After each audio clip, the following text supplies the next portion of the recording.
Thanks everybody for coming out. Obviously, all of us knew Monkey in some sense, or in some way, through different paths of our life or whatever. And just nothing was really happening to put people together to have a day to celebrate Monkey and what he was. So, talking to my sister, Lisa, and a couple of people, we were just like, let's just set this date, we'll throw it out there. Some people are going to come, not everybody can make it. I know there's a huge industry that obviously most of them aren't here and couldn't be or whatever the case is, but for We're thankful. yeah, it's just a time just to hang out and share what he was to us. So. And anybody wants to talk, come up. Sean? On the spot. The only thing I would add is Monkey spent a long time at our house. Yeah, I would say, you know, a good year. Let's just, you know, and you know, all he ever talked about, or the only thing he ever said, Monkey was obviously a man of few words. You know what I mean? But you know, he had his little cliches he said, and this, that, and the other, and he would come out, you know, and he would work out in the garage with me, you know, just on a whim with his oxygen tanks, the whole 9 yards, and I thought, man, that's pretty cool, because he enjoyed, you know, and even up until 2 days before he passed, he calls me and says, Dave, I got this YSR 50, you know, I want to put it together, I want to get this thing going, and I'm thinking, Mark, that's not like that important, but it was important to him. You know, for him to get this YSR 50 going, and I think one of you guys has it at your house, I believe. You know, but or maybe not. I don't know. No one said nothing. So. Don't everybody put their hands up. Maybe they're not here. So, but all I can say is, you know, the only thing he ever said that caught me as it shocked me, I guess I would say, is he said, "Hey, I don't want to die alone." And I said, and that was weird to me coming from him. And I said, hey man, you don't have to. You know, you're welcome here. So he would come over here again for the last year, maybe year and a half, whether it was cold, hot, whatever the circumstances were. He would come over here at 9 in the morning. We would be at work, at the track, at school. Shelly would be at work. You know, whatever the circumstances were, and he would just come in, and he would sit at the table in the AC or in the heat and chill all day long. And I would come home. Sometimes I'd come home, dude, and he would make a meal. He would have a meal made. Dude, the guy would have a meal made. You know, and I'm thinking, wow, really? I'm like, this guy, this is, you know. So he considered this home. He would make mug rice. Yeah, he considered this home. And so anyway, the very last, up until the last day, you know, and I told some people earlier, you know, when he left that day, I thought, man, it's coming. It's, you know, nothing was normal about that day. He didn't honk his horn when he left. When he left that Friday. He left that Friday, and that was it. Miss Parker? Yeah. I'll be back tomorrow. Yep. I'll be back tomorrow. And the next thing I get was a phone call from Chavez. And I knew, not that I don't talk to Chavez all the time, but I knew I had seen Monkey all day long, and then Chavez's phone rang, and he goes, Dave, I got bad news. And I was like, I got it. He didn't have, I mean, that was pretty much the words that he said.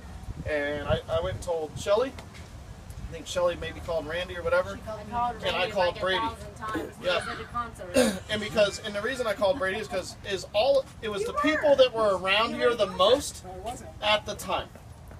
It was the people that were around here the most at the time. And to me, that was the last people that saw. I mean, you know, for whatever it's worth. Yes.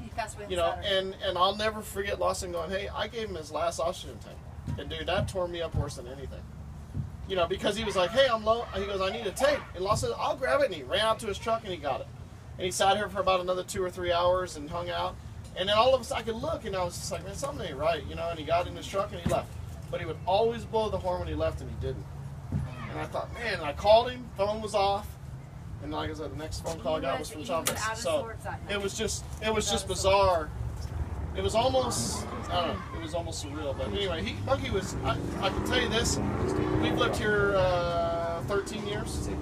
And Monkey came over because of Randy, you know, almost every day for the last, well, for 13 years, Monkey was over here a lot. But in the last year, he pretty much... He built a track, right where we're all standing, there was a motocross track. Yeah, You know, and people, you know, Yeah. there's a lot of people here that can remember that. There was a track right where we're standing, and Monkey built it, and that was his deal. With the Bobcat. Yeah, with a Bobcat. He And I wanted was that. bitching at him. I was bitching at him because he But did he it wanted 5 feet from Yeah. the back door, and I'm like, it's a new house. Yeah, but it's an uphill off camber. Yeah. Oh, Oh, he had every I was excuse. That's bitching. dragging bars. Oh, it was No, 6. I It was was about bitching out Dude, there. at him. hey, but hold on. Anybody that knows that story, he built it this way at first, the track, and then Shelly was like, "Dude, the berm's right there." You know what I mean? He goes, "Okay, well, I'll build it this way." Yeah. So he changed it. He changed it. Came there with a Bobcat and he made it go this way. You know, all across this whole backyard was The whole a backyard. big pit bike track. You know so what I much mean? fun. And we had a blast here. But that was his passion. He Remember that, loved it. Kurt? Yeah. You know, Casey Rob. and Dylan raced the mini bike race. Yeah, did. yeah. Dylan. Uncle Rob, which some of you guys know, some of you guys don't know. You know, he landed on Baby Boy. I mean, there's so many stories. ran on my dog. Yeah. Well, Moto, Monkey's dog, went through the berms through the whoops that time, cased out, flipped over. You know, I mean, dude, he used to ride around with a C50 with Moto on the bike.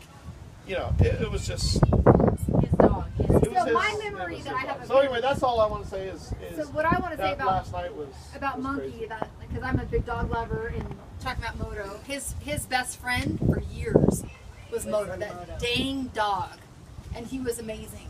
And we actually She. named our That dog. was the she. She was it she? It was the she. Okay, she. We actually named our dog after that one, and he would come over, and Moto's trick. Remember what Moto's trick was? What? Monkey's Moto's trick. He would put her in the dog. It's a her. I thought it was a he the whole time, but put her in the truck and put the windshield wipers Oh on. yeah, yeah. And that dog would freaking Would freak chase out. those dang windshield wipers like I I didn't was know gonna that. kill him. I never saw Like it was that. gonna Oh no, kill yeah. him. She would bite at the And it windshield. was the fun. He'd come over and he'd leave Moto in the car, and we'd be like, "Can you come show us the trick?" And she wasn't born yet, but Raquel would remember this. We'd go out in the yard, and he would put the windshield wipers on, and he would just chase it. It was his love for that dog was amazing. So When that dog passed away, yeah, and so like I'm bummed that he's not here anymore, but he was hurting. The last time I saw him, it was rough. We saw him 3 or 4 days before he passed away, like we did, and then it was really really rough. And I'm sad, but I'm thankful too because it was rough. But now he's up there with Moto, and they're probably chasing freaking windshield wipers now. So they're probably having a great time up there. But he was a great guy. I know. I only know him since he was 35. So how old are you now? 70. how old he was already? Physically or mentally? So I met him on Randy's 35th birthday. Really? You met And- Monk on his 35th Yeah. birthday? Remember we had that big party at the Dave and Buster's. Dave and Buster's. Oh, you were there. yeah, I and do all, remember that. well, I Yeah. do remember that.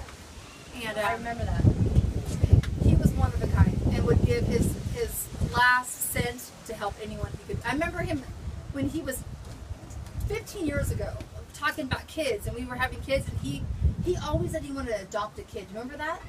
He wanted to adopt a kid. I'm He like, always you told me do? my kids were idiots. Oh, he told me he wanted to adopt a kid, and I'm like, that was like- amazing.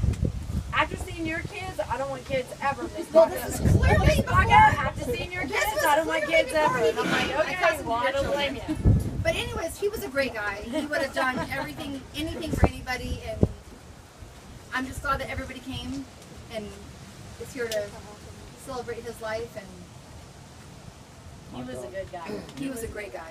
Salute. He was a great guy. Cheers.